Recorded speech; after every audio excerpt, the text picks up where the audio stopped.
8, um dos nossos mestres cantava: um dia vivi a ilusão que ser homem bastaria, que o mundo masculino tudo me daria do que eu quisesse ter. Que nada, minha porção mulher, que até então se resguardara, é a porção melhor que trago em mim agora, é o que me faz viver. Isso foi em 1978, né? Depois disso já aconteceu, muita água já rolou debaixo da ponte, uma letra do Gilberto Gil, né?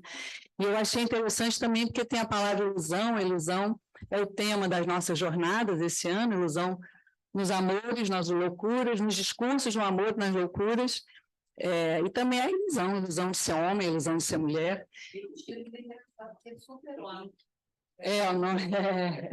Mas é o super-homem que muda por causa da mulher, né? Em suma, por isso que é bacana, todos os paradoxos. Então, eu estou aqui em nome da Seção Rio, a Escola Brasileira de Psicanálise, Seção Rio de Janeiro, para receber o Fabian Fairwax, com muito prazer, que está lançando o livro dele, que já está aqui, Despatologizar o Sujeito Trans e Outros Ensaios Lacanianos.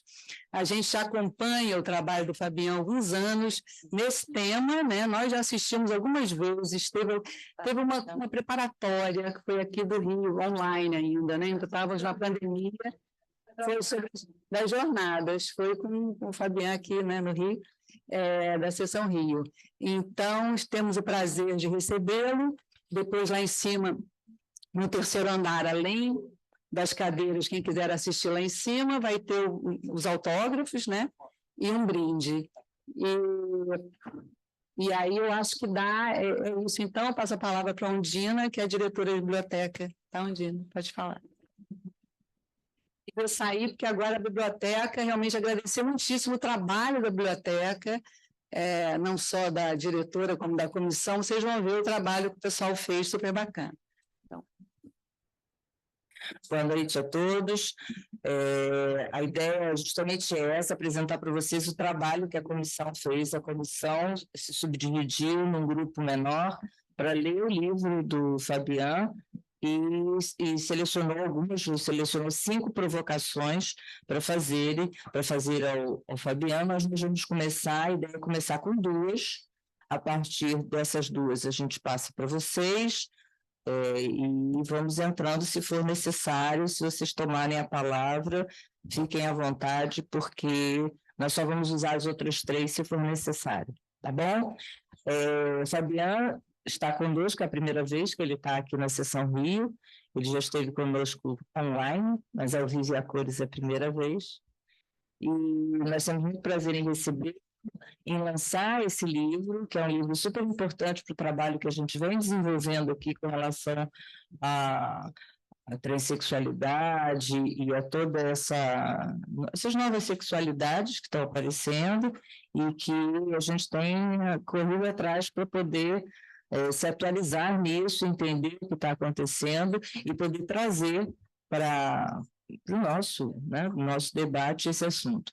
Acho que o Fabian vai ajudar muito a gente a compreender algumas coisas e agradecer muito o trabalho da comissão de leitura que foi constituída dentro da comissão da biblioteca, composta pela Aspásia Barcelos, Maria Correia de Oliveira, Maria Cristina Antônio Jerônimo, Marília Verducci, Miguel Lacerda e Rodrigo Todalini. Quero agradecer muito o trabalho deles, eles fizeram um trabalho muito cuidadoso. Já passamos, inclusive, algumas essas provocações para o Fabian, e o Fabian gostou muito, disse que eles foram muito clínicos e atenciosos, né? Como é que você falou? Atenciosos. Leitura atenciosa. Então, eu passo a palavra ao Fabian. O Fabian vai apresentar um pouco o texto, o livro, e depois Cristina, Maria e Aspásia vão fazer as perguntas, tá? Muito obrigado. Estou muito contente de estar hoje aqui. Agradeço que a Escola Seção Rio me fez, que a equipe da Biblioteca me fez. Vou falar em portunhol assim. Agradeço a sua tolerância a meu portunhol. Eu me sinto muito cômodo nessa língua. Talvez seja um efeito imaginário, não sei. O que dizer do livro? è una collettanea effettivamente, una collettanea di molti articoli,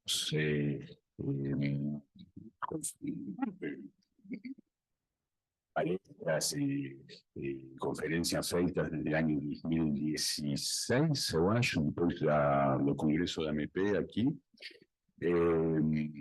O título Despatologizar o sujeito trans e outros ensaios lacanianos é o título é um pouco, como dizer, um pouco para enganchar o leitor, não? A despatologização em questão, um título que a Márcia Rosa encontrou. Preciso talvez precisar qual é a despatologização de que se trata a partir do último ensino de Lacan. Hoje existem ao menos duas despatologizações das quais temos que nos diferenciar.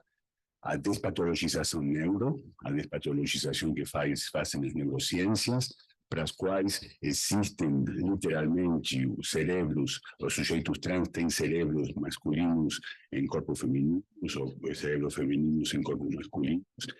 Não é uma questão de genital, mas uma questão puramente cerebral, dito nesses termos. O Miquel Misset, que é um autor trans muito interessante, catalán de Barcelona, él da un libro que realmente vale la pena leer, La conquista del cuerpo equivocado, da muchas referencias a médicos de una clínica especializada en transición en Barcelona que se expresan esos termos, ¿no? Directamente. Entonces, existe una despatologización de un punto de vista neuro, la idea que efectivamente há un esencialismo neurológico para o gênero que não corresponde ao corpo, mas existe também uma despatologização promovida pelos coletivos trans, vamos dizer, pelos coletivos transculturais, porque é uma muito vasta comunidade de ativistas trans que observam com o Miquel Misset mesmo, que é um autor muito interessante, porque ele é trans, a ideia que, efetivamente, a despatologização deve intervir contra a perspectiva do DSM, da disforia do gênero, tal como se chamou até a quinta edição do DSM, é que o sujeito tem que encontrar sua maneira de fazer uma bricolagem com o gênero, além da seguir o que ele chama expressão de gênero, a maneira de o sujeito, o seu gênero, aí uma certa, o término que eu achei interessante nesse livro, uma nova normatividade trans que puxa o sujeito trans a transicionar, a fazer o que ele chama do passing, que isso instala, ele fala nesses termos, uma nova normatividade trans que vehiculizada, não sei se se diz assim, vehiculizada, oferecida pela medicina, com a ideia que é um pouco estranho, eu acho, essa ideia, que a medicina, como dizer, transmitiu o sujeito trans a ideia de ter nascido num corpo equivocado. Para ele, é a medicina que transmitiu essa ideia, não é uma evidência do sujeito. Então, ele controla o sujeito trans justamente a intentar a sua maneira a sexualidade contra essa nova normatividade, dizer, nos termos que são muito frequentemente utilizados pelas comunidades trans, empowerment, empoderamento, de poder assumir sua maneira singular de viver a sexualidade.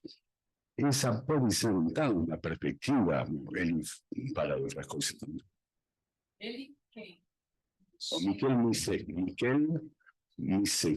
M-I-S-S, um autor que conheci pelo Miquel Bassols, que citou muitas vezes no seu trabalho, mas ele foi entrevistado pelos colegas, eu não sabia, eu aprendi isso recentemente, pelos colegas da Escola Lacaniana de Psicanálise de Barcelona, Montserrat Amoncet Puig, o Francesc Milà, na revista espanhola de psicanálise, e eu li todos os livros que ele escreveu, e tem um livro muito interessante onde fala da despatologização justamente da transexualidade. Então, é, enfim, uma ideia que pode ser cercana, parte da nossa, isso é uma bricolagem, poderíamos dizer, sintomática, uma perspectiva do sintoma TH, por supuesto, da maneira de viver o gozo. Há todo o problema em quanto à questão do gozo com o coletivo trans, com o sujeito trans, é o equívoco, eu diria, entre gozo e gozo sexual. É dizer que eles, os coletivos trans e as comunidades queer, em geral, eles imaginalizam o gozo fazendo passar pelo gozo sexual. Isso é o que Lacan mesmo já preveniu no seminário pior, quando falava o gozo constitutivo do ser falante se separa e se distingue do gozo sexual. Seminário 19, hacia o fim. Então, o gozo sexual não é o gozo lacaniano não é o gozo, mas eles, as comunidades queer, os autores queer, como Miquel Misset e tantos outros, reduzem o gozo, a ideia que nós temos com Lacan do gozo, que enfim, um vazio fundamental, não? Ao gozo sexual, uma imaginização do gozo. E a partir de lá, a ideia é justamente, como Miquel Misset defende, insisto, de maneira muito perto da nossa, é invitar o sujeito a inventar seus arranjos fora da normatividade trans que impulsa os sujeitos trans a transicionar. Então, eu acho que essa despatologização que ele propõe justamente é de desalienar, poderíamos dizer, sacar, tirar o sujeito de uma alienação a qual impulsa o discurso médico hoje, pela facilidade que o sujeito trans tem para transicionar. O sujeito trans, ele denuncia o sujeito trans adolescentes que tomam hormônios de maneira muito fácil, ele denuncia isso. Ele fala, por exemplo, enquanto adolescência, e isso é interessante para os que trabalham com adolescentes trans, ele fala de transições evanescentes, de defender, de respeitar, de dar toda essa dignidade, eu diria, a evanescência dessas transições que não são fixas, que podem ir na búsqueda de passar de um lado ao outro, de voltar, de inventar. Isso vem muito com adolescentes, da mesma maneira que eles jogam, podemos dizer, como a eleição do objeto.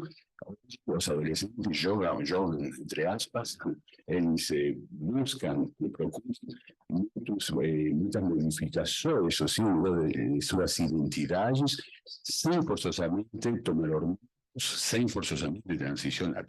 Neste ponto, é importante fazer a diferença entre o sujeito transexual e o sujeito transgênero. Isso é fundamental. Eu acho que vocês conhecem essa diferença já. O sujeito transexual procura passar para outro lado do rio da sexualidade, pela sua transição. Eu acho que, acreditando, talvez, isso sempre temos que ver como a coisa se articula para o sujeito, a singularidade da clínica, acreditando muitas vezes na exceção, não? De encarnar a mulher, o homem, não? De transicionar, por exemplo, mulheres transicionar para homem, guardando seus órgãos internos femininos e ter crianças depois como homens, não? Então, se apertar, passar ir perto da posição excepcional de ser um homem que tem filhos como uma mulher que tem filhos como um homem, talvez, não? Um homem trans.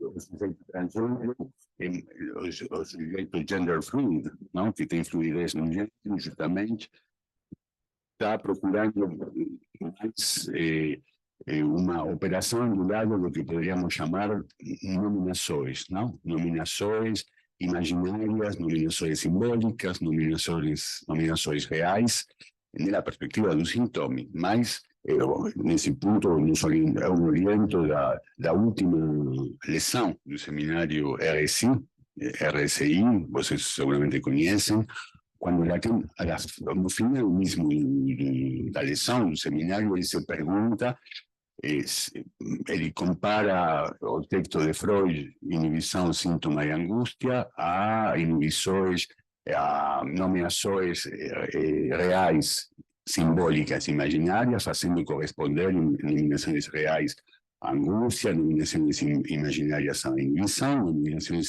simbólicas ao síntoma. E se pergunta, isso é ao final dessa lição, se não haveria outro tipo de nomeação que poderia ter juntos, então, real, simbólico e imaginário. Então, ele abre lá a perspectiva do sintoma, do que será a questão do seminário seguinte, não? Do seminário 23. Então, eu acho muito fecundo, muito rica na clínica, essa tripartição de nominações imaginárias, simbólicas, imaginárias, para nos interessar, para pesquisar mesmo na clínica as tentativas justamente de sujeitos trans, em geral, transgênero, adolescentes trans, em procurar produzir nomeações de tipo imaginárias, simbólicas e reais. Então, essas transições evanescentes, que Miquel Michel chama, essa evanescência das nomeações, talvez nos permitem abordar a fluidez do gênero de uma maneira mais, como dizer, mais perto dos fenômenos clínicos, não? É fora de toda normatividade, justamente, não? De toda normatividade que eu acho que é interessante que um autor trans, ele mesmo, denuncia a nova normatividade trans que oferece, que impulsa o sujeito trans pela transição, não? Então, lá temos uma maneira, eu acho, bem lacaniana, não, de defender. É por isso, pessoalmente, sinceramente, que eu me interessei nessa questão. Eu acho que o último ensino de Lacan não somente permite de ler, de compreender o fenômeno trans, mas que o fenômeno trans nos permite de ler também, de melhor compreensão do último ensino de Lacan. Eu acho que nos dá um apoio clínico, em todo caso, foi meu caso, eu acho que hoje, depois que o Jacques Miller lançou no ano 2021, o ano trans, toda a questão trans, a possibilidade de melhor compreender ainda o que Lacan fala, por exemplo, nessa questão de nomeação simbólica imaginária. Pessoalmente, eu me inspirei para a questão da despatologização do sujeito trans num texto de Judith Butler, que se chama de Diagnosticar o Gênero, se encontra em uma coletânea de textos, esqueci o nome, como se chama, Desfazer o Gênero. Desfazer o Gênero.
que é um autor muito interessante, que eu gosto muito, para mim um dos melhores autores queer americanos, que é o Tim Dean, como James Dean, que é um autor queer, mas bem lacaniano, muito influenciado pelo Lacan. Ele acusa as teorias do gênero de manter uma posição ideológica contra a teoria do gozo do Lacan. Ele articula isso criticando o Foucault, é um autor muito importante por isso. Agora foi. Desmutou, né? Mas nós não estamos ouvindo aqui. Tem que abrir no Zoom, na mesa. Não está aberto o Zoom na mesa. Vai de novo. Não, caiu. Pode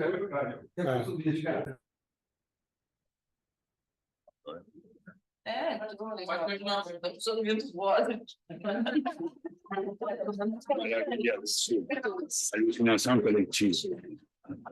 O Zoom permite isso. Era só para ele ver se ele muda. Ele pode continuar. Já tirou o áudio, pode ir. Mais perto. Estava fazendo mais longe.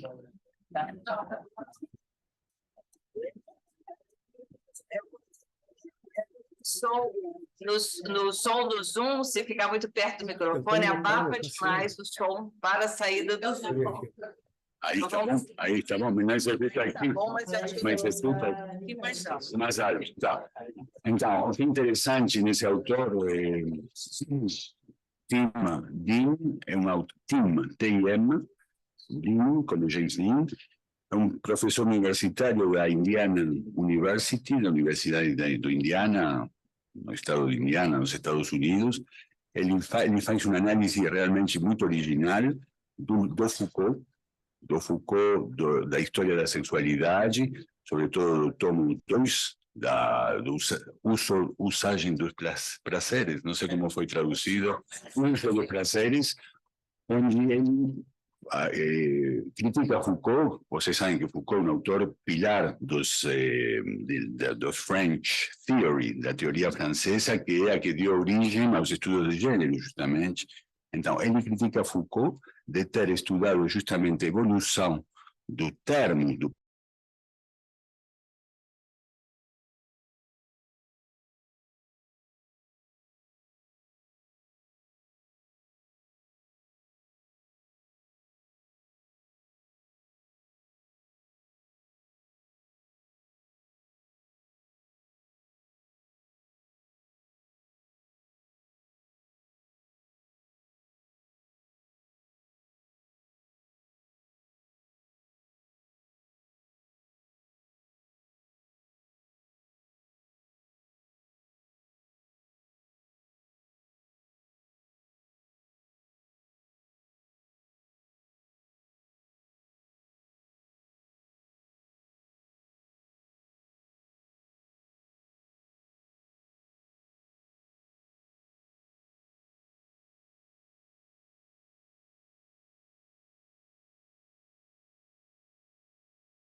ultrapassa o binarismo masculino e feminino, porque existe uma tensão, eu diria, entre essa proposição de Lacan, que diz que o ser sexuado se autoriza de si mesmo e completa de si mesmo e de alguns outros. Nós conhecemos essa proposição, o analista se autoriza de si mesmo e de alguns outros, mas quando ele fala de alguns outros, ele falava do registro civil nessa época.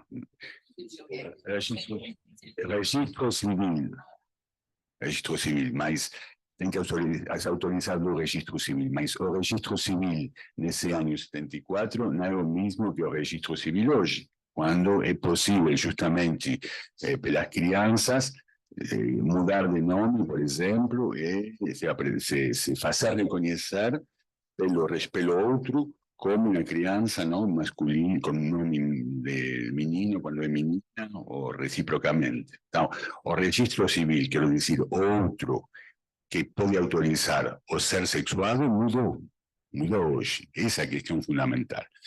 Então, eu acho que o ser sexuado hoje tem mais facilidade também para ser reconhecido. De ser reconhecido na comunidade, ser reconhecido com aquele gênero. Estou lembrando porque hoje em dia, talvez não seja tanto essa questão civil, mas sim a passabilidade, esse ser reconhecido pelos demais com o gênero que a pessoa se reconhece. Sim, o Miquel Misset, por exemplo, fala de consumismo identitário hoje, que é um movimento que empuxa o sujeito trans a um consumismo identitário, isso é, de mudar facilmente de identidades. Ele não reprime esse consumismo, mas o denuncia, protegendo os sujeitos trans de ir para uma introspecção e mais bem se conectar com eles mesmos, com sua maneira mais de justamente de viver o corpo como um outro, porque o corpo é um outro, e não tanto consumir identidades, não? Mas, bom, o Lacan falava isso, que o ser sexual se autoriza a si mesmo, mas eu proponho, que acho que é o texto que tinha aqui apresentado sobre o binarismo, diz erosão do binarismo e a sessão do feminino pela preparações das jornadas aqui da Sexo Rio, que é uma tensão entre essa proposição e o Lacan, quando ele fala no seminário 19, no livro 57, quando Lacan diz no seminário o pior, que o sexo seja real, não há a menor dúvida, e sua própria estrutura é dual. Número 2. O que quer que pensemos, há apenas dois, os homens e as mulheres. Então, Lacan binário. Não? Então, grande problema pelos sujeitos não binários. Tá? Mesmo se eu achei muito interessante, muito pertinente, que o Jacques Alain Miller falasse no último congresso da MP, que os sujeitos não binários dão consistência ao binarismo ao se definir não binários, mesmo se eles não somente se opõem, mas dão consistência, fazem existir o binarismo, se definindo não binários. Mas há muitos sujeitos que não se definem como não binários, mas que procuram se definir de uma maneira muito diferente, sem se nomear como sendo não binários. Então, justamente, esses arranjos com esse outro, que é o corpo, algumas vezes passa por nomeações que não têm que ver com o binarismo mesmo denegado, poderíamos dizer. Mas o que é interessante é que o Lacan diz que a dualidade, que o binarismo mesmo é real. É dizer que não é já uma questão simbólica, não é já uma questão introduzida pelo falo, não? pela premissa fálica, não? Como no Freud, mas que ele é real mesmo. Não? Então, eu acho que há uma tensão entre essa proposição e o fato que o ser sexual se autorize de si mesmo, que temos que guardar. Eu considero que temos que guardar essa tensão na clínica, porque o risco, por supuesto, é de fazer uma nova normatividade lacaniana. Não? De dizer, bom, há dois somente. Você tem que escolher, e mesmo quando, se você não quer escolher, tem que escolher. O que poderia orientar justamente o tratamento com sujeitos transgênero, sujeitos y se presentan no se reconociendo como de un lado u otro, a tener que entrar de un lado u otro das categorias reais agora. Então, minha proposição, modesta em todo caso, é assim como eu abordo as coisas, é de guardar uma certa atenção nesse ponto. E talvez mais explotar essa triplicidade das nomeações imaginárias, simbólicas e reais. Por exemplo, eu falo da Valérie, um caso, eu falo do livro de uma mulher que tem mundo se perguntando se ela não era trans. Ela começa a falar, ela apresenta uma alucinação que ela começou a ter ao momento do casamento com seu marido. Ela tem a certeza, a sensação mesma de ter um pênis entre as pernas. Então, quando ela precisa, em que momento ela sente essa alucinação, é uma mulher, bueno, não vou desenvolver o caso, mas é uma mulher muito fina, que se expressa de maneira muito, com palavras muito precisas. É um caso provavelmente de esquizofrenia, mas ela é muito, assim, dá muito peso às palavras, ela é muito precisa. Ela diz que ela começou a ter essa alucinação um momento em quando ela sentia que seu marido não tinha os sacos rojos. É dizer, quando ela sentia que ele não tinha os sacos bem colocados. Era um nome flácido. Para explicar, ele veio me perguntar como é que como é que em português ele poderia falar de homens que têm o saco cheio. Aí eu disse a ele que o saco cheio aqui para a gente está chateado, tá? Saco cheio, né? Parece que no francês o saco cheio é o equivalente ao homem de saco roxo, né? Tem o saco roxo, que ela fala machista, hein? Do colo, por exemplo. Em francês se fala que não tem sacos, né? Ah, não tem saco. Não, sem cuello, sem testículos. Sem testículos. Então, quando é homem sem sacos. Só falta as bolas. O sem testículo quer dizer que o homem é bobagem. 100 milhões. Pareceu. Isso. Que não é corajoso. Então, Falta culhões. então, nesse ponto, ela tem a sensação de ter seu pênis. Em geral, em situações familiares, quando esse marido não se impõe às suas crianças, então, às suas jovens, porque já são adolescentes, então, nesse ponto, ela tem a sensação, essa alucinação. Então, ela já estava partindo pela ideia que talvez ela, quando era jovem, quando era adolescente, teve alguns encontros homossexuais, então, estava se perguntando se ela não seria lésbica, se não seria talvez trans, tem ido a algunos bares no Paris, no Marais, para ver se ela não gostava das mulheres, porque tal estava um pouco perdida em sua vida. Então, a ideia de pôr em relação essa alucinação com esse evento de não ter culhões, permitiu, de alguma maneira, nomear essa alucinação que era muito presente e que não tinha nada a ver com a questão trans. Então, temos lá, eu diria, uma nomeação real nesse ponto, que permitiu ela sair dessa extravío de estar na questão trans e talvez partir nesse sentido. Não? Eu tenho outro caso, mas não, acho que não falei no livro. É uma jovem adolescente que tem ido, uma jovem de origem africana, congolesa, que ela queria transicionar, ela gostava dos meninos, porque a questão também da eleição do jeito é muito importante. No jeito trans, vocês sabem que a questão cai sobre a questão identitária, não tanto enquanto a eleição mesma do jeito.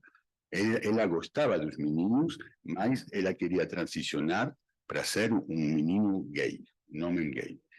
Então, isso me pareceu um pouco intrigante como movimento. Ela me explicou muito rápido nas primeiras sessões que ela tem sido estuprada quando era jovem no seu Congo natal. Então, ela tinha uma sorte de recusa do feminino. Então, sua ideia era de transicionar mais para poder estar com meninos, mas essa transição tampouco era muito nova, ela tinha 16, 17 anos quando comecei a ver, ela tinha uma sorte de recusa do feminino, mas ao mesmo tempo tinha horror também da todas as operações de transição, ela não queria realmente transicionar. Então, põe em relação o tratamento do trauma, que ela não tem, de maneira associada com essa recusa do feminino que ela tinha, com o estupro, eu diria que permitiu, de alguma maneira, esse tratamento do trauma no real que ela procurava fazer com essa ideia, porque ela não tem começado o protocolo de transição, de uma nomeação mais do lado entre simbólico e real, eu diria, para poder justamente parar esse movimento, esse empuxo pela essa ideia, essa tentação mesmo de transicionar. Então, podemos tomar lá um exemplo desse tipo de nomeação simbólica, não? Simbólica e real, porque tem um tratamento do trauma real, do trauma pelo realismo da ideia de transição. Eu pensava que também essas transições evanescentes, um ativista mexicano que fala disso, que se chama, o nome nunca me lembro, Siobhan Guerrero, que é muito ativa, que fala disso, de transições evanescentes. Eu acho que, nesse caso, encontramos muitas que correspondem a esse, como dizer, essa figura que o Jacques Miller sublinhou, não? De eu sou o que eu digo, não? Da autoafirmação do sujeito, autoafirmação muito defendida justamente pelos ativistas trans, como Miquel Missé, por exemplo, corresponde muitas vezes a um tipo de nomeação imaginária, nesse caso também, não? Então, você... Nomear para. Não necessariamente nomear para, não diria isso. Não necessariamente, é mais uma nomeação, porque a nomear para vem do outro. O caso celebre, o Romain Gary, lá é uma autonomeação. A nomeação, o nomear para é a mãe, por exemplo, do Romain Gary, esse escritor celebre, que dizia, quando você será grande, meu filho, você será embaixador da França. Esse Romain Gary, que é um grande escritor francês, terminou sendo embaixador da França, bom, antes de se suicidar, porque o nomear para foi limitadamente efetivo. Ele se suicidou, bom, enfim, detalhes. Bom, então, não, a autoafirmação é o sujeito mesmo que se nomeia e que diz, sou homem, sou mulher, sou...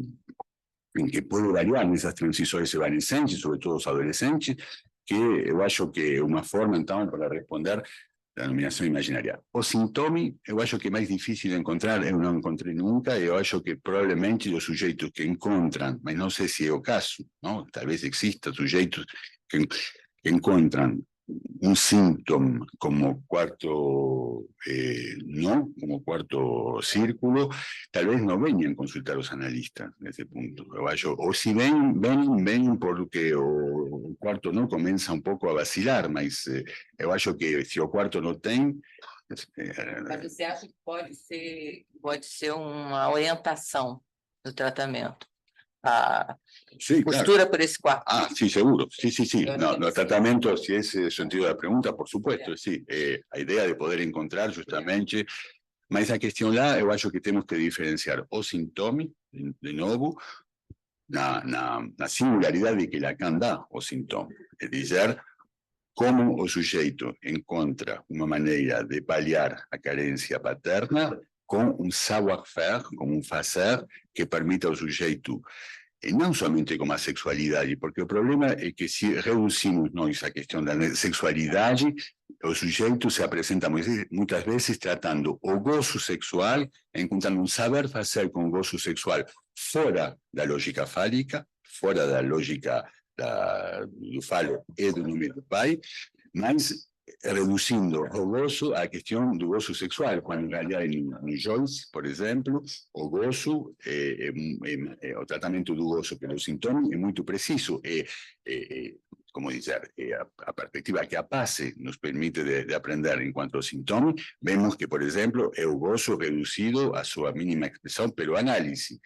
Então, é muito precisa a definição que nós temos do sintoma. Então, eu acho que temos que respeitar essa precisão do sintoma e não generalizá-la do lado do gozo sexual, por exemplo, porque caímos na confusão mesma de dar ao sujeito o estatuto de nomeação com o gozo sexual e não com o gozo, tal como Lacan entende, e dizer um anulamento a partir de um vazio fundamental, não? Como é o que encontramos na Clínica da Paz, por exemplo. Mas passa pelo gozo sexual. Pode passar pelo gozo sexual, mas isso dá uma nomeação ao sujeito que vai além da questão do gozo sexual. Quando eu acho que é mais generalizado encontrar isso nos coletivos, por exemplo, queer, mas que não, como dizer, não apresenta a singularidade mesma do quarto nu, tal como Lacan, e como a Clínica da Paz, eu insisto, porque nós temos uma clínica disso na identificação do sintoma na Paz, por exemplo. Ou Paz, perdão.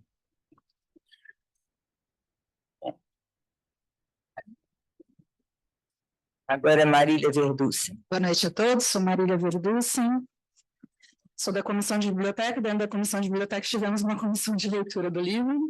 A pergunta que nós construímos nessa comissão e que eu vou fazer é sobre a clínica. Nessa coletânea, né, de conferências e artigos, há muitos momentos que tratam do manejo do analista no trabalho com o sujeito trans que confronta a psicanálise, diz o Fabian, ao mais central que ocupa uma análise, o gozo. Gozo que é uma parte maldita, faz parecer que não há um outro que o situe, gozo que é de uma só vez excessivo e irrecuperável. Porém, a gente coloca, né, que isso também é característico, a gente coloca, o Fabiano coloca, esse característico também desse tempo do discurso psicanalista, de excessos renovados. O que eu falei? Uau! Isso também é característico desse tempo do discurso capitalista, de excessos renovados, que ofuscam o sujeito. Vemos, então, como o gozo é central na clínica, diz o Fabiano, para todo ser falante, seja hétero, homo, trans, assexual, inclusive. E aí, Fabiano, sua proposta é que a intervenção analítica, então, vá pela via do corte, que introduz um efeito de furo. Mas ficou a questão para a gente. Há uma especificidade na clínica com o sujeito trans?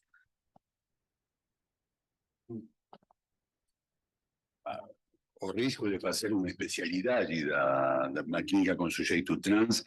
Tem já autores, por exemplo, que escrevem sobre psicanálise queer, por exemplo, não? Como fazendo do tratamento do sujeito queer uma clínica menor, não? Falando do Deleuze e Guattari, que falam de uma literatura menor em quanto a Kafka, por exemplo, não? É dizer, uma clínica que não se refere aos universais, à estrutura, e que seria uma clínica específica dos casos fora do nome do pai, fora do gozo fálico, e que tem que considerar uma especificidade do sujeito trans, põe em questão a clínica maior, é dizer, a clínica da estrutura, a clínica do universal. Eu acho que essa posição, por exemplo, não se sostém no último Lacan, justamente, no último ensino de Lacan. Não, eu acho que a psicanálise não permite predicados, não? Dizer psicanálise queer já dar uma especificidade, como se a psicanálise mesma não pudesse conter, não pudesse ler os fenômenos que os sujeitos queer trazem, justamente. E a questão é que eu acho que uma má leitura do Lacan, é de novo uma leitura do primeiro Lacan, e não do Lacan, do gozo, do Lacan das nomeações, por exemplo, é uma vontade de não quer aceitar que o que esse Lacan, o último Lacan, permite, de uma maneira, eu não ouso dizer queer, mas que aborda o mais queer que tem um sujeito, é dizer o gozo mesmo. Não? Então, nesse ponto, era precursor das teorias queer, porque ele abordou com o gozo a questão que os autores queer, invirtindo o insulto do queer, de Serraus, se nomeiam como, justamente, estando concernidos por esse gozo fora da lógica fálica. Então, eu acho que a clínica psicanalítica não permite essa especificidade, mesmo se sabemos que há analistas que trabalham mais com sujeitos autistas, com adolescentes, com crianças, mas eu acho que o Lacan mismo permite esa abordaje en termos más gerais, ¿no? Tenemos testimonios de las presentaciones de enfermos, de enfermos, ¿se dice? Sí, de Lacan. Hay cuatro o cinco presentaciones de sujeitos trans que están más o menos ya repertoriadas aí. Essa mais conhecida é essa que a Catherine Millon, no seu maravilhoso livro, no seu livro tão bonito, Uma Vida com Lacan, evoca quando Lacan entrevista um sujeito trans, ele lhe diz, mas você será sempre homem. É dizer, para o simbólico, você estará sempre, para o simbólico, não para o corpo, ele muda o corpo, mas pelo simbólico, você será sempre homem, não? Ele insiste sobre isso, e quando o sujeito se vai embora, não sai da sala, ele diz, pobre tipo, não? Pobre cara, não? Pobre cara de pensar que mudando o corpo, usando o corpo, ele pode mudar essa nomeação simbólica, não? Bom, eu acho que essa era uma época também, que hoje que eu entendo o que Lacan faz nessa intervenção, mas eu acho que justamente hoje temos outra, como dizer, outra relação ao simbólico mesmo, que faz que, bom, a relação ao gozo, a relação a empuxe mesmo ao gozo de nossa época, não é a mesma que na época do Lacan, que o sujeito trans sendo a fluidez, como eu digo, e sendo significantes mestres de nossa época a causa do discurso capitalista, justamente que genera uma produção de gozo, quando o discurso do mestre e os outros discursos, cada um era um freio ao gozo, produz uma coisa que o analista justamente, eu acho, tem que intervir nesse impulso ao gozo, produzindo uma intervenção, uma interpretação que permita furar o gozo, permita furar esse contínuo do gozo, porque o gozo na sua estrutura mesma é contínuo, não? Então, a ideia é como o analista consegue descompletar, desfazer o contínuo do gozo. Então, nesse sentido, eu acho que a diferença que o Miller Jacqueline faz entre efeito de verdade, interpretação de efeito de verdade, efeito de furo, mais uma intervenção para nossa época, onde puxa o gozo, efetivamente, traz sujeitos que vêm, talvez porque o gozo, o circuito mesmo de gozo já não lhe convém mais, e vem denunciar isso, então temos que encontrar a maneira inventiva, engenhosa, de poder intervir para poder de completar esse contínuo, não?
essa história aí, até você está falando da valorização da fluidez, né? Quer dizer, na criança e adolescente, então, tem que deixar o mais possível esse tempo para compreender, né? Deixar até para não, porque o que eu tenho visto nos jovenzinhos, também das jovenzinhas, né? Tem quase uma obrigação, né, de ou se definir de um jeito, ou ser pode tudo, né?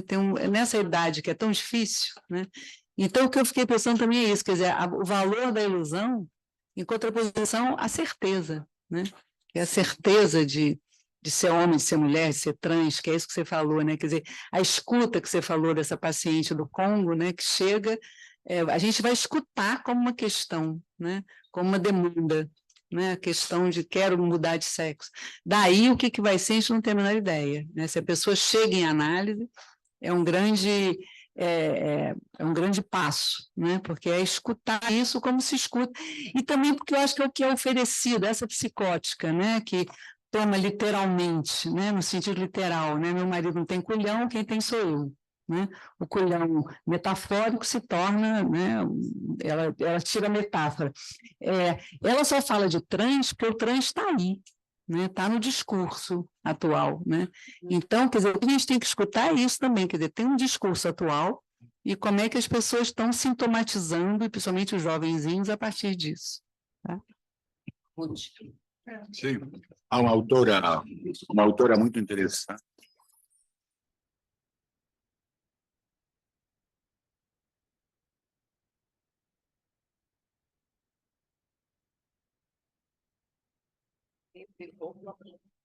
Agora voltou. Una autora, una jornalista inglesa de The Economist, ¿no? Una revista muy clínica, más que se llama Helen Joyce, que o Miller me aconsellou, ele fala dessa autora na coetânea de textos clínicos que foi publicado sur les trans, na editora Navarin, na conversação do Forca, que ela defende muito a ideia justamente que que a epidemia trans é um termo que circula muito hoje, uma epidemia justamente que faz que os jovens e os adolescentes se identifican a isso porque escutan que a posibilidad existe, ¿no? Ella compara isso con una frase muy conocida en Francia, en francés, de Chateaubriand. No sé si vocês conhecem un autor moralista francés que fala muita gente seguramente no teria sido enamorada si nunca tivesse escutado falado de amor. Que uno no sabe o que é amor y se enamoró porque escuchó o que é amor. Entonces, su idea, bueno, es un silogismo también, podríamos cuestionar, porque yo acho que no es solamente una cuestión de epidemia, a cuestión trans, mas es cierto que muchos adolescentes vienen hoy porque escucharon falar disso. Una joven que eu vi, por ejemplo, venía porque quería transicionar para menino, una joven de 16 años, porque su parceira, menina también, quería transicionar. Entonces, él vino pero me decía que ella quería acompañar a su parceira en la transición, para que ella no se sintiese tan sola. Entonces, comencé a preguntar un poco si ella sabía en qué consistía a transición, a mudanza del cuerpo, las operaciones, todo eso. Entonces, ella comenzó a se dar cuenta que ella no conocía mucho de eso, que ella tenía idea que era, sí, algunas operaciones, pero ella no tenía ninguna certeza, por ejemplo, de querer transicionar. Entonces, eso muestra a naivete, a ingenuidad de algún sujeto, ¿no? Que se presenta así, probablemente ela não tenha ido até o fim da transição, mas essa ideia de uma epidemia, a Elisabeth Rudinesco falou disso também. Ela publicou um livro recentemente falando de uma epidemia trans, o que suscitou, vocês imaginam, a cólera, o enojo de todos os colectivos trans, de todas as situações trans, de falar uma epidemia, como se isso fosse, é certo que isso não dá conta do ponto clínico da transição, falar de uma epidemia, como se o só feito de escutar empuxasse jovens a querer transicionar, o que não é certo, porque a vivência mesma do corpo não permite isso. Mas, bom, esse ponto há um discurso, efetivamente, que aborda o fenômeno trans, como mesmo falar de trans ou da fluidez como significantes mestres de nossa época, eu acho que é importante articular com a vivência que cada sujeito, por tem dessa fluidez, desse dessa transição, não? Porque a transição existe em muitos domínios hoje, não? O sujeito transhumano, por exemplo, o sujeito trans, tem sujeitos que se reivindicam transespécie, por exemplo, com os animais, há loucuras assim, não? Ilusões, não? Na loucuras, como se fala, bom, muito particulares na civilização. Então temos que sempre, eu acho que esse também consiste esse efeito de furo, não, do psicanalista, de encontrar a singularidade do sujeito nessa inscrição nesse movimento civilizacional, que empuxando ao gozo e a medicina também acompanhando isso, bom, produz essa fluidez, essa fluidez da transição quase generalizada, não? Quase muito facilmente atingível. E, paradoxalmente, a forclusão do sujeito, porque você falou do tempo para compreender, a medicina, os médicos que encontram um sujeito uma só vez, a vezes, e que colocam, desencadeiam o protocolo de transição só escutando uma só vez um sujeito, não dão o tempo para compreender um sujeito e para desenvolver tudo o que se associa à transição. Então, dando a palavra ao sujeito, paradoxalmente hoje, a medicina forclui o sujeito, não permitindo justamente essa dialética, não? Que eu falo disso, mas Éric Laurent falou disso também, não? A ideia de que o protocolo de hormônios fijam uma dialética possível do sujeito enquanto justamente a Congelam, não sei.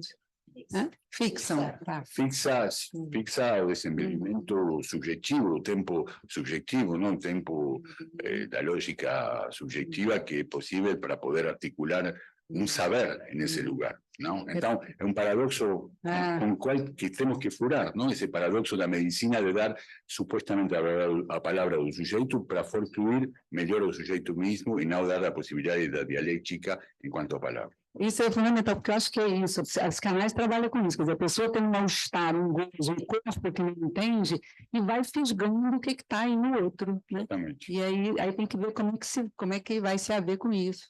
Isso aí.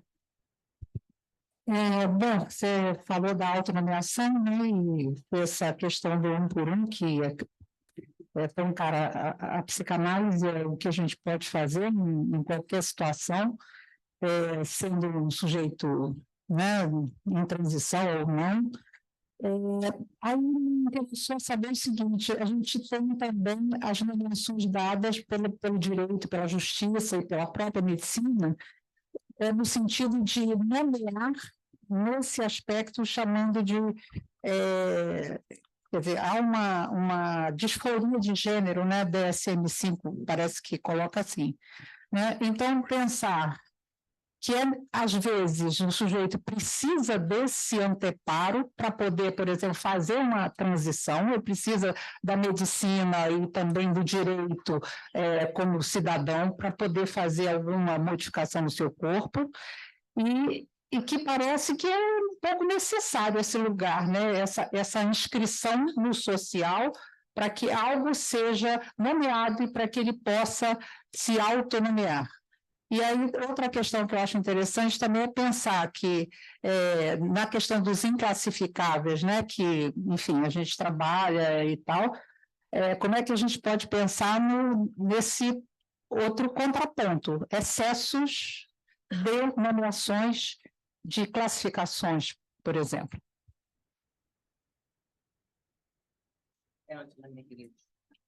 Foi uma coisa bem pontual que me foi falada hoje por uma psicóloga que trabalha num hospital público, né, em que foram abertas as cirurgias, né, de gênero. E ela hoje viu 3 pessoas antes da cirurgia, escutou, né? De uma ela escutou.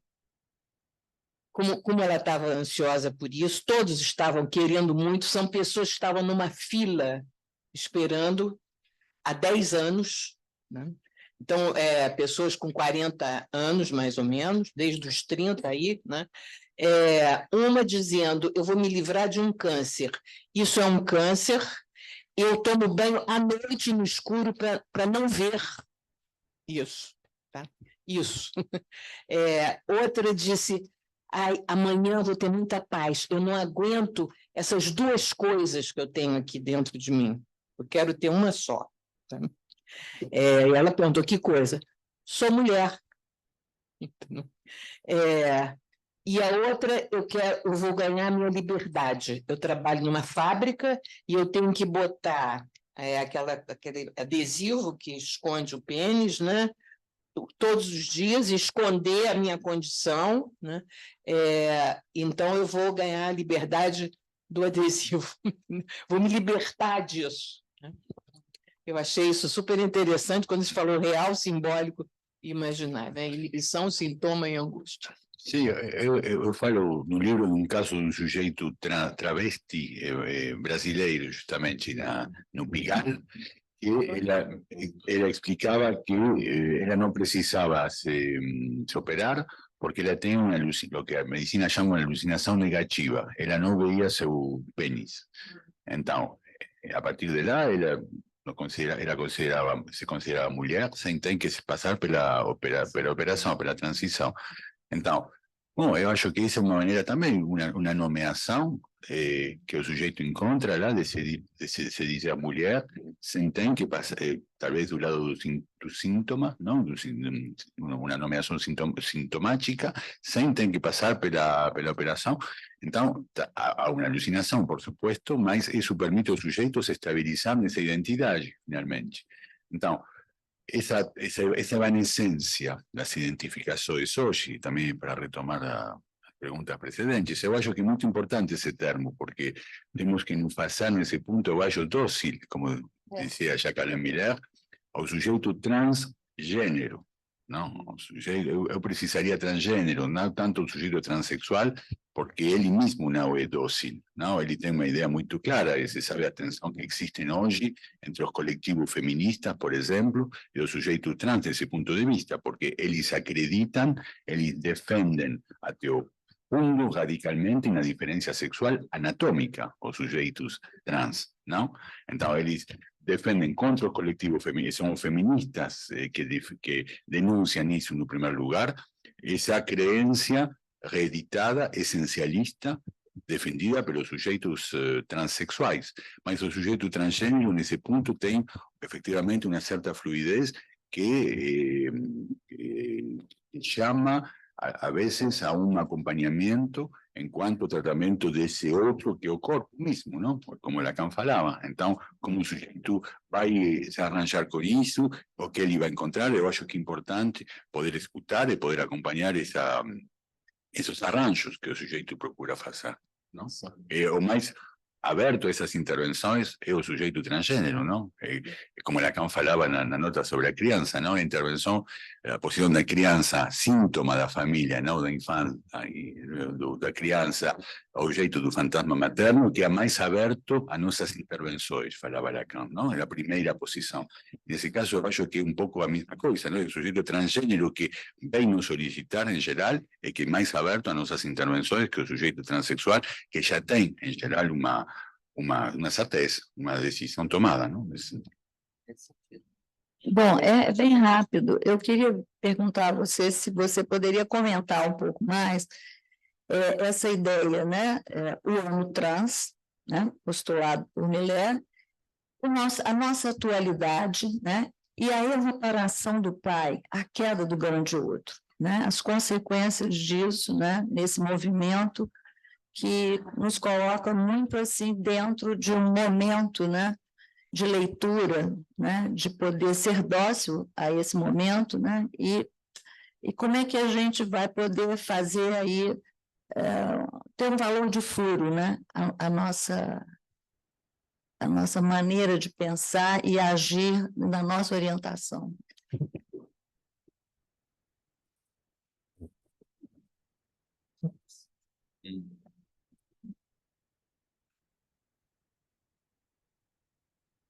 Não sei, eu acho que Jacqueline Miller se explicou muito enquanto a essa questão, não?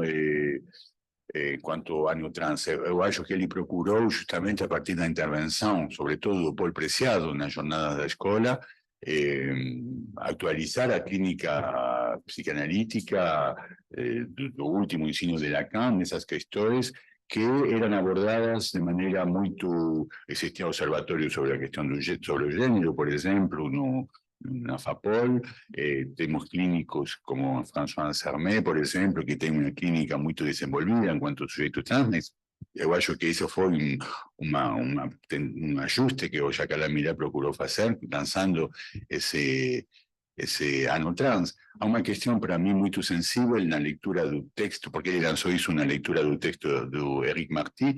Éric Marty tem todo um capítulo muito importante sobre o neutro, o lugar do neutro no Roland Barthes. E hoje, faz algumas semanas, o curso de Roland Barthes sobre o neutro saiu.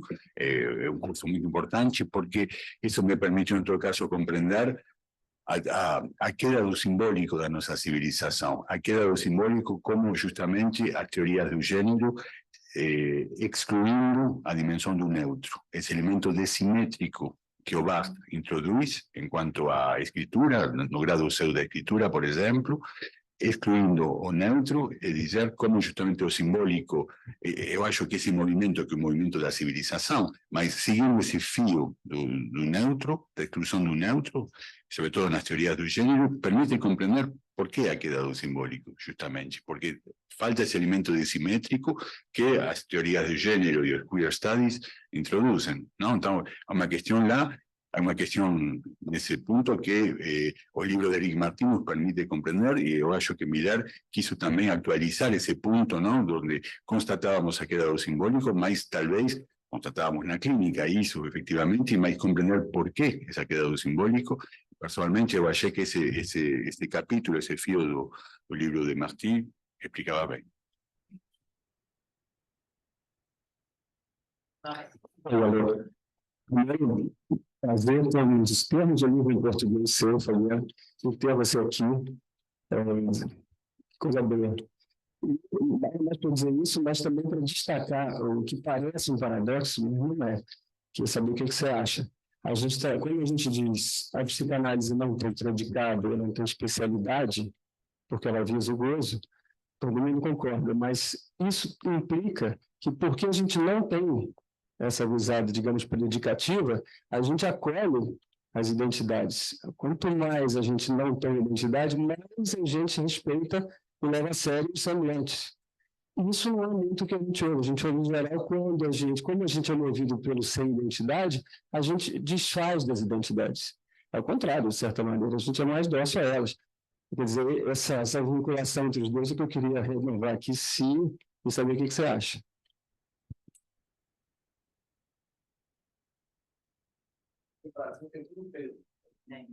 A questão das identidades, sim, claro. Sim. É certo que nós temos a perspectiva da desidentificação na análise, não? A partir do fim da análise e do passe.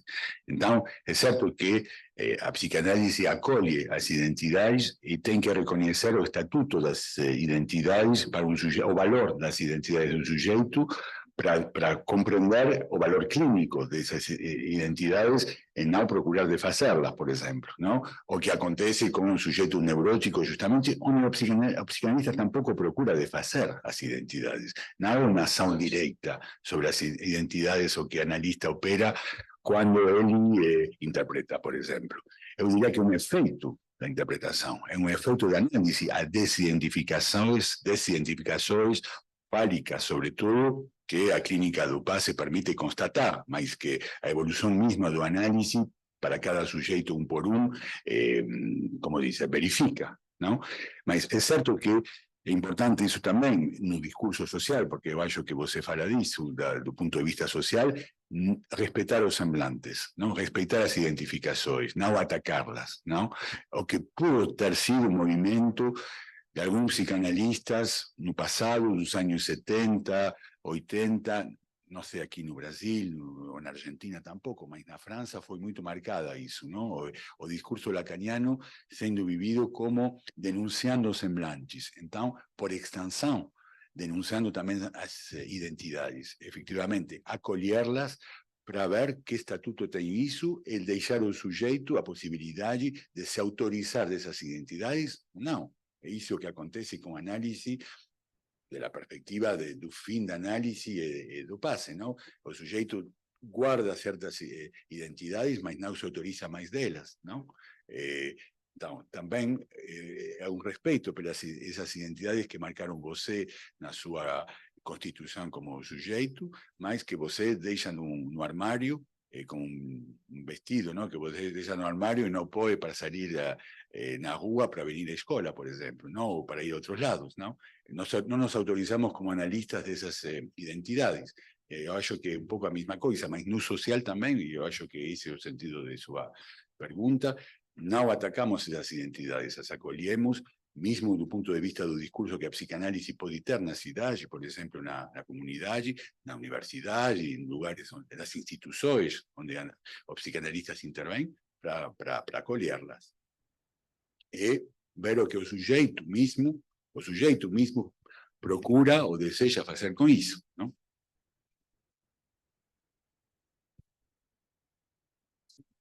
Sofrimento. O sofrimento. Essas três pessoas que falaram, sofrimento a vida inteira, achando que a solução seria essa.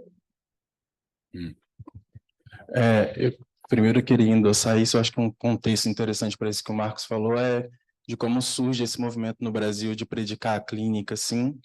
Eu costumo falar que é um tiro no pé, muitas vezes, porque se a gente cria uma psicanálise negra, uma psicanálise trans, a gente deixa a psicanálise hegemônica muito confortável para ser cisgênera, branca, enfim. Mas eu acho que isso... Despacito. Mas eu acho que também é bom localizar contextualmente. O contexto no Brasil, que eu acho que é interessante isso, dessas clínicas que vão surgindo com predicado, vem surgindo justamente com um tiro no pé, muitas vezes, de criar uma psicanálise negra, uma psicanálise trans, e deixando a psicanálise hegemônica muito confortável para ser branca, cisgênera. Só que o contexto que eu acho social que isso surge no Brasil, a partir de como o movimento social agora dá um valor à clínica, ao mesmo tempo a clínica tem sido vista como um lugar de violência para essas pessoas no Brasil. E aí a saída tem sido esse tiro no pé, assim. E aí eu acho que bem, é só a gente olhar que a gente está debatendo.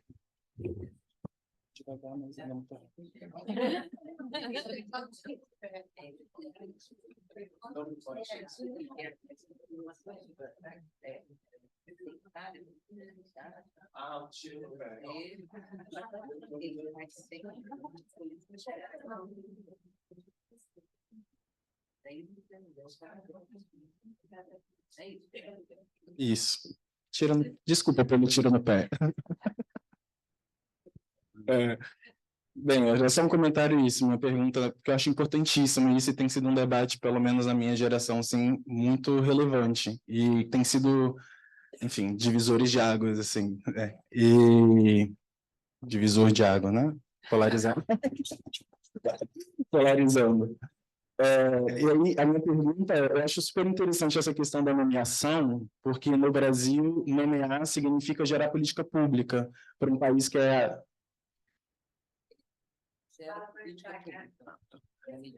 atribuir nomes... Nomear aqui no Brasil gera política pública, e a gente é o país que, há 13 anos, é o país que mais mata essa população no mundo. Então, de um lado, é importante pensar nomeações na clínica, mas também é importante enquanto a galera que está ali reivindicando direitos e tudo mais. E aí tem uma coisa importante no Brasil, quando a gente pensa a transexualidade, e que eu fiquei curioso lendo o livro, que aqui no movimento social não tem muito diferença mais se você vai conceituar como transexual ou transgênero, porque isso não tem mais o saber médico, ele não é o que impera mais para definir isso, e se usa o termo transexual no Brasil, porque o termo transgênero foi capturado pela indústria alimentícia. É basicamente uma construção. E eu acho legal pensar essas questões de nomeação, porque a gente tem uma experiência de gênero aqui no Brasil, a travestilidade, que é eminentemente brasileira, assim, né? Que nasce no Brasil, se espalha na Latinoamérica, todo mundo agora, e que a questão não é mais nem... E aí, pensando com o Deleuze que você usa no livro, não é mais nenhum devir mulher que é a questão, né? É um corpo político, e esse corpo político é um corpo periférico, e que bagunça um pouco mais isso quando vai falar de nomeações. Eu queria que você falasse um pouco mais das importâncias das nomeações assim, na clínica, quando a gente está fazendo, principalmente atendimento em pessoas que têm chegado pelo mesmo consultório, muitas pessoas trans, e como que a nomeação ela atravessa nosso marcador enquanto orientação lacaniana, assim, já que me parece que isso não é mais uma questão para o movimento social, o saber médico ou a indústria farmacêutica, assim, né? Se vai tirar, se não vai cortar, enfim, isso está muito mais na singularidade de alguns sujeitos do que, de fato, um imperativo para uma comunidade. Assim.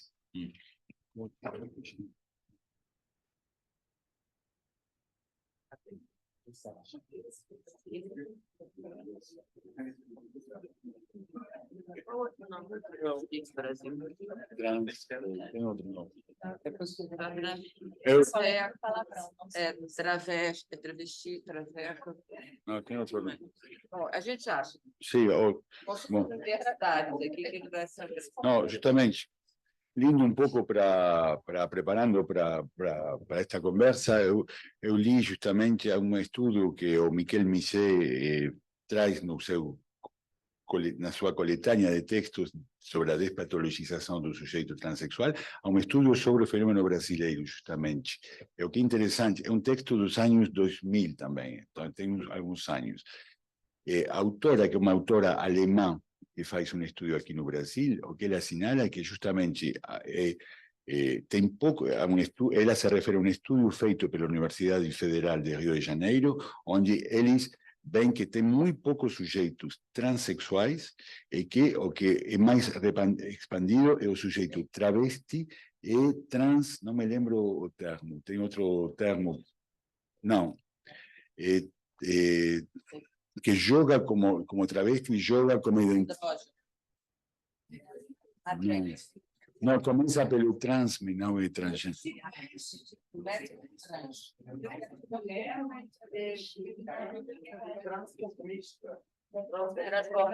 Transformista, isso, obrigado.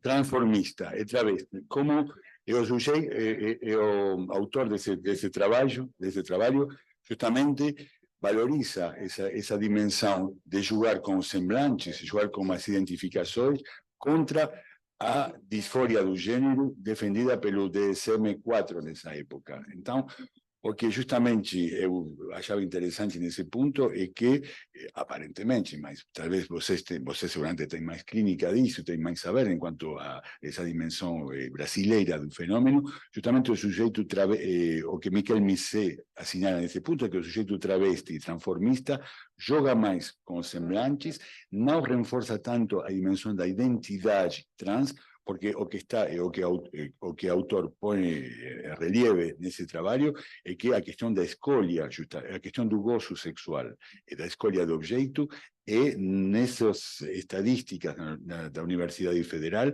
é posto mais em evidência que a questão identitária, reivindicação identitária, quando, em realidade, o que os sujeitos travestis e transformistas procuram é uma satisfação sexual.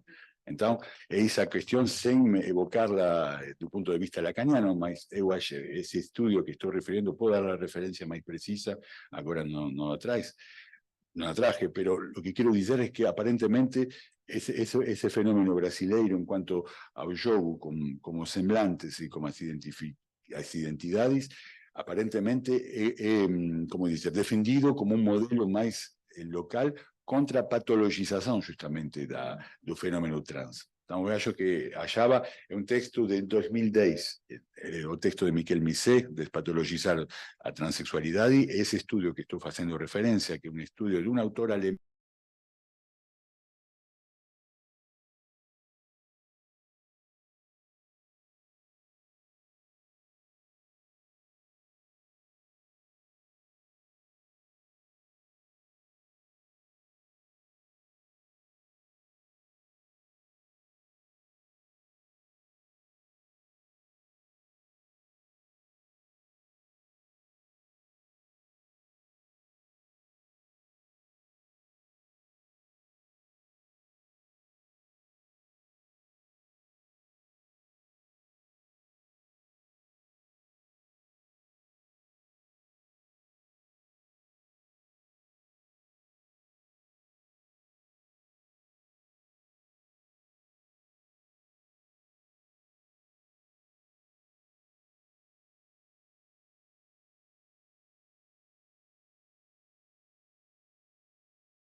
perdem os órgãos sexuais, porque justamente o gozo estava concentrado, o gozo do sujeito estava concentrado nesse órgão, e quando ele perde isso, há efeitos efetivamente de melancolização e de suicídio. Mas o Miquel Missé toma já por adelantado esse argumento do suicídio do sujeito transexual para dizer que isso também faz parte de uma doxa enquanto ao sujeito trans. Então, eu acho que temos que realmente, nesse ponto, nos apoiar sobre a clínica do por do caso mesmo, porque senão caemos em lugares comuns, não? Em lugares muito comuns. Mas eu acho que, efetivamente, isso é uma questão importante nesse ponto, que a nomeação, porque o efeito de nomeação de muda do gênero, por exemplo, de muda do nome, traz efeitos de apaciguamento quando um sujeito está habitado, e isso, sobretudo, nas crianças trans, quando o sujeito está habitado por um gozo que não consegue justamente apaciguar. Então, em espera do protocolo de transição, se vem ou não, porque muitas vezes não vem, a muda do nome, a muda do gênero, em alguns casos, traz esse efeito. Em alguns casos, não em todos. Mas não podemos falar assim vazio, temos que nos referir ao por da clínica, senão estamos fazendo metalinguagem. Não?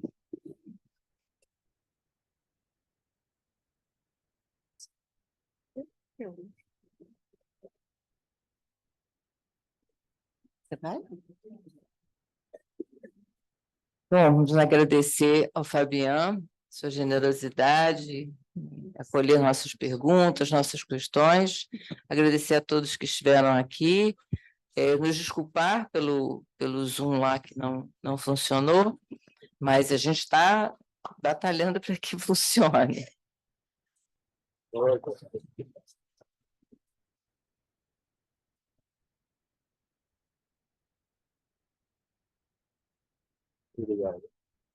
O livro está ali à venda, ao pé da escada, e a sessão de autógrafos vai ser no 3º andar com um Prosecco.